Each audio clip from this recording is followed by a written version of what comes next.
Good day. Remember when I needed my passport to go to France? This isn't France. Still on the boat, aren't I? I realised that I've released last week's video and never really explained. So, why am I not in France? I feel really sorry. Have I got... No, it's okay. I feel really sorry for him, actually. So, it's Panther sail racing. Claire and Andy. So they rescued Panther, which is a Reflex 38 that had been stood on the hard for ages, and they've put so much work into it to get her going again and all the rest of it, to take people out doing race training. I actually filmed a little interview thing with them that I'll release at some point. And unfortunately, we set off across the channel, got part way and had some engine trouble, so skipper made the right call and said there's no point us carrying on just in case, because we were going to St Vast, which has tidal gates on it, so we couldn't mess about really. So unfortunately we didn't get to go. So instead I'm on my boat doing jobs and stuff. I went back up north to see people. But this week I'm going to go through a list of everything that I'm doing on the boat and show you little bits and pieces of it, what the plans are, and I want you guys to help me. So I'm going to go through what I'm going to do, and if you've got any suggestions or if you think I'm doing something stupid, then if you let me know. I'm not saying I'll listen, because if you ask 10 people the best way of doing something, I'll get 10 answers and each will swear that they're right. So I've just got to sort of make my own decisions, but with as much information as possible. So yeah, let's have a look outside first. Bollocks. Right, job number one obviously is going to be a hull. Get all the hull stuff done first while she's out, and then I can do a lot of the other stuff back in the water. Look how tired I look. It's early morning. What am I doing? Osmosis. So if you look, you may just be able to see I've lost it. There is a big blister there, I promise. Oh, there. Right. I don't know if you can make out that blister there. So that is an osmosis blister. Cut to me telling you about osmosis. Osmosis. What is it?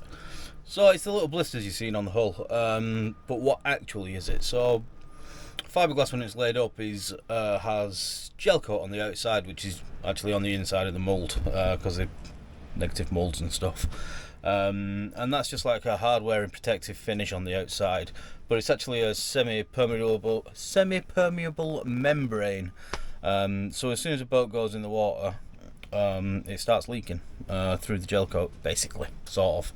So as what happens is seawater goes in through the tiny little holes and gets into the actual fiberglass of the hull, and any uncured resin in there will react to the seawater and create an acid, the name of which I've forgotten.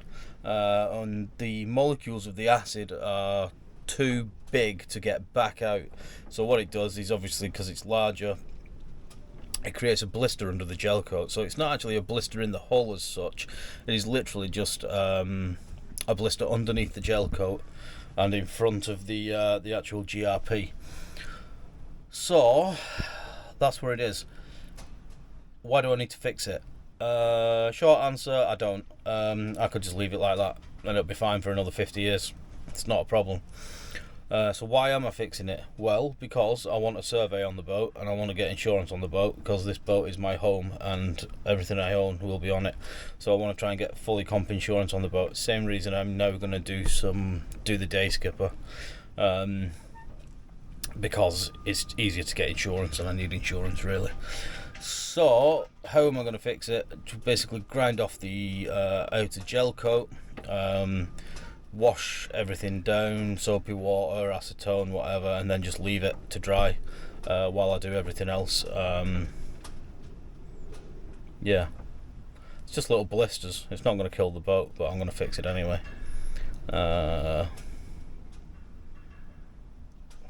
I'm no good at this stuff. We're back. So what I'm going to do is, I've already started. and I have been popping them, basically stabbing a sharp thing into my hull, which is scary. But yeah, going around popping them, and then I'm gonna grind them all out, just grind through the gel coat and allow them to dry out. Keep checking the moisture of the hull. Once it's dry enough, fire them all back in and get rid of all the anti-foul. Come right back down to the bare hull, and I'm gonna epoxy the full hull, sort of thing. It's that big job. Yeah, gel coat. So I don't know what to do.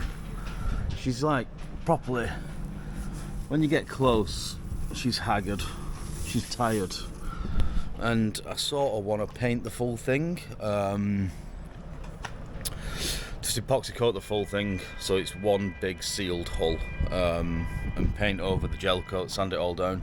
A few people are saying don't, a few people are saying do. I don't know, I've not decided yet, but we'll see. Yeah, through hulls. So this is a toilet inlet, poop chute outlet. I'm going to get rid of the sea toilet, I think, and replace it with something better that's going to occupy less space, that I'm going to design and build. Excuse me. Yeah, that's the hull. Once that's done, alright, yeah, and prop. Obviously, need to take the propeller shaft out, because that's just spinning on the shaft there. Need to see if there's a Woodruff key in it, and if there's not, I'll see what I'm going to do. I'll assess that as and when. Rudder's going to come off, be properly sanded down and epoxy coated and sealed and everything. This top bit, you see, you can get water ingress between the watsits. I'm actually going to drill through here, I think, and bolt it together, and then epoxy over the full thing. Sort out the tiller. This I'm going to take off, and I'm going to reinforce the transom behind it properly, with fiberglass and epoxy and stuff like that, and I may make a pad on the outside as well to really strengthen that, because I might be going to a bigger outboard at some point. That's that.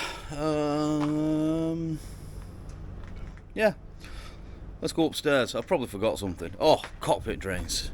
I still don't know what to do about them. I was originally going to put flaps over them, but so what happens is, where the cockpit drain is, let me get out of the wind.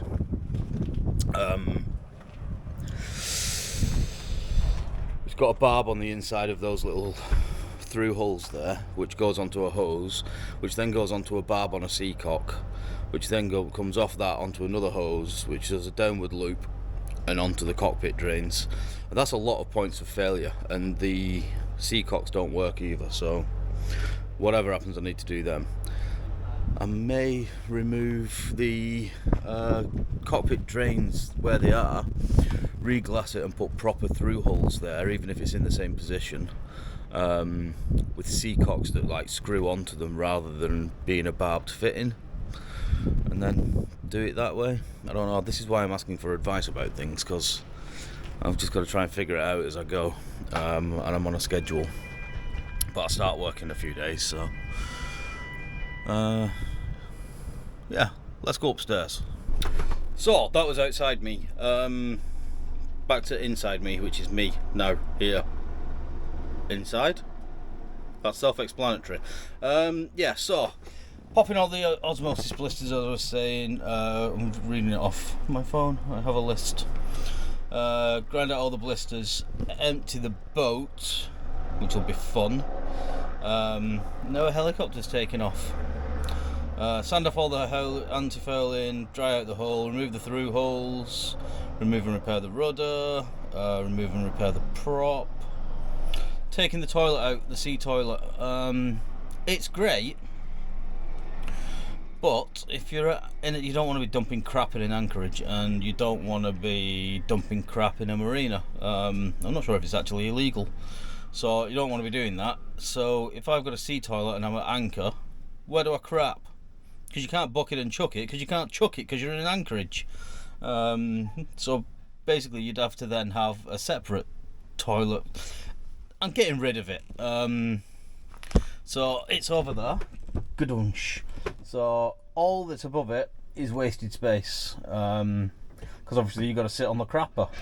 So what I'm going to do is take that out, create like a composting toilet but on slidey rails that will slide out and link up onto the other side, so it'll be strong, and then you can sit in the middle, have a crap and slide it back under, and that then means that all of this space above it can be shelving.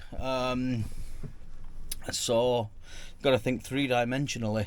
So that's what I'm doing there. Then the four-peak cabin is just full of crap. I'm never going to sleep in it. Nobody's ever going to sleep in it. I sleep here. So I'm going to get rid of that, and kit it out properly for storage, and make it more useful.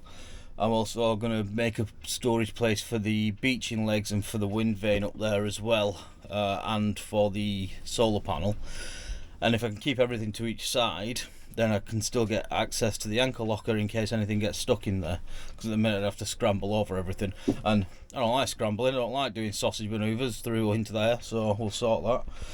What else am I doing? This is going to be a talky video. I'll tell you what I'll do. I'll talk about what I'm going to do, and I'll put some footage up of when I was travelling, because I started recording stuff and then got scared because people came on the train. So here's some countryside and stuff. Remove the toilet, remove the sole in the cabin,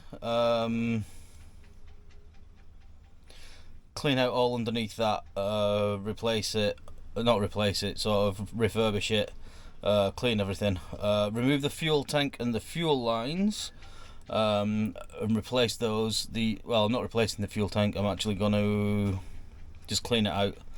But underneath the fuel tank will give me access to the cockpit drains. So, right, come back to me now. The cockpit drains, I told you they go blub, blub, blub, blub, and it's annoying. And somebody suggested something that somebody said, oh, you can put tennis balls on stringy stuff, and I know because I bought the tennis balls months ago and never did it, because it comes in onto a barbed fitting on a hose, onto a barbed fitting on a seacock, then off the seacock, does a downward loop and connects to the cockpit drains, and there's no way of getting stringy stuff through there.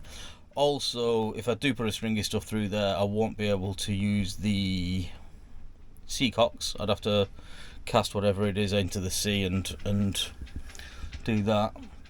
I don't like how many points of failure there are in the system, how many hose clamps and stuff, because when it's weighted at the stern, it is effectively underwater, so it'd be a big hole in the boat, and if the seacocks aren't working, that's an issue. So I've not decided entirely what I'm going to do, whether I'm going to move them, whether I'm just going to remove the ones that are there and put proper through holes in with connected seacocks. I'm going to do something, because it ain't staying how it is. So yeah, there's that. Then take up the deck at the back. Let me look. Take up the deck at the back, and the actual sole. Remove that so I've got access down to the bilge. Replace the stuffing in the stuffing box as well, and then clean all the bilge out, sort out the bilge pumps, make it a lot neater in there, paint all the bilge with rubber paint from Gorilla, like I did in the anchor locker, but white. Same thing in here. I'm gonna everything's a mess. I'm gonna take everything out, paint all the bilges, get rid of all the bits of mould and all that lot. I'm also, the electrical panel is all coming out, and I'm going to do a proper switching panel that's a lot better. Let me move that. Proper switching panel, redo the electric so it's all nice and neat and on epoxied backing boards rather than just the normal ones. What else? I'm taking the mast off. I'm getting the mast unstepped. It's 120 quid for the guys to come in and get it off per hour. It should take less than an hour.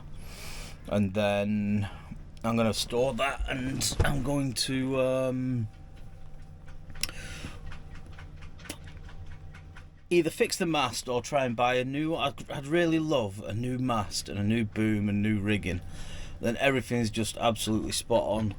But it's going to run up to like $7,000, and I don't think even working 60 hours a week over there, I'm not going to be able to save that money. I might do a, I don't know, it feels horrible doing it like a GoFundMe and see if I can try and raise the money. I don't know, it feels horrible that, so I might not do. But I'd really love that, but if not, I'll try and fix the mast I've got. I also want to add in a removable Solent stay, so the forestay goes down at the minute. I want to have another one just inside of that on a Harrison clamp clip thing that I can remove, and I'd like to go to a furler on the forestay. I don't like furling head sails because partially furled they're never the same, but if I put a removable Solent stay on, I can hang on my normal sails, so I can basically just wrap up the furler in high winds properly, and then I can hang on my storm sails or whatever else.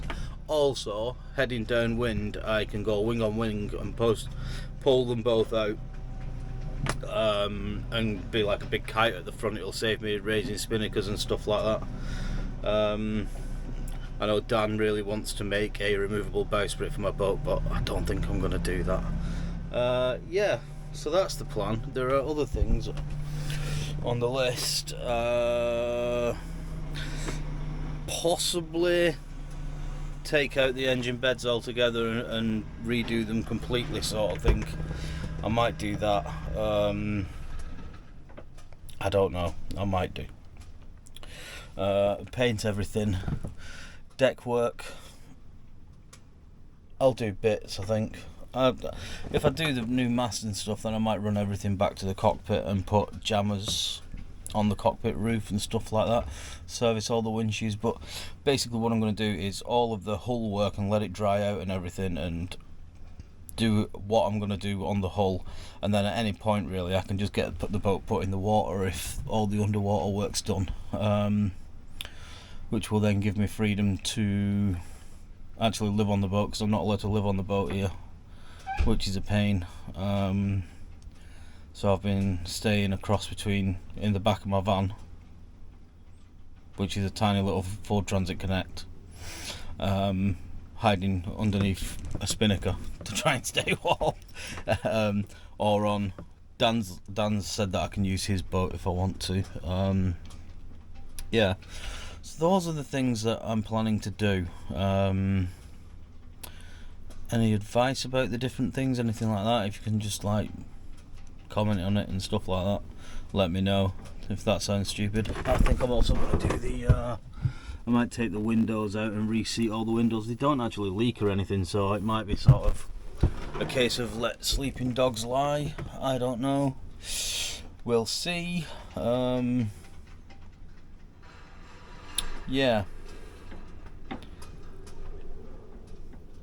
Yeah, I think that's it.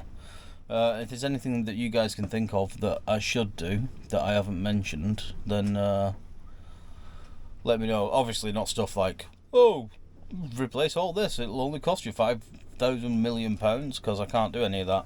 But I've basically got as long as I want really, but I'd like to be on the hard no more than 4 months, no more until the end of October. Is that a month? Yes, October. Yeah, we'll see. But basically, it's got a lot of work ahead, and I'm going to be trying. I might even try and do 60-hour weeks over there, like 5 12-hour shifts, and then the boat in the spare time. Not that I'll have much spare time, but it's just graft, innit? bloody northerner, aren't I? So, bit of graft, no, like it. I'm actually feeling quite good about things at the minute because I think I need a plan and a routine, and once I've got stuff sort of right, I know what to do, rather than like sitting around waiting for weather and waiting to go places and stuff like that. I like a plan, and yeah. So this week is basically me talking nonsense to a camera for a while and letting you guys know what's going on. I'll make that interview with Thingy into a video as well, because they're really awesome, and I really hope it succeeds, because there's nothing better than rescuing a boat, is there really? I know it costs a bloody fortune, but yeah. Right, I think I'm just going to sign off. This is just a little video to let you know what's coming up. Brucey the Kiwi, Bruce, you bloody legend, has bought me a little die grinder off my Amazon list. I'm going to start filling up my Amazon list again. If anybody he shouts at me because I don't promote it and don't say that I've got one, because it all feels icky. But yeah, basically that's me talking nonsense to a camera for 15 minutes and calling that a job. Mental, innit? Yeah, it's got my die grinder, so I'm going to do the die grinding tomorrow.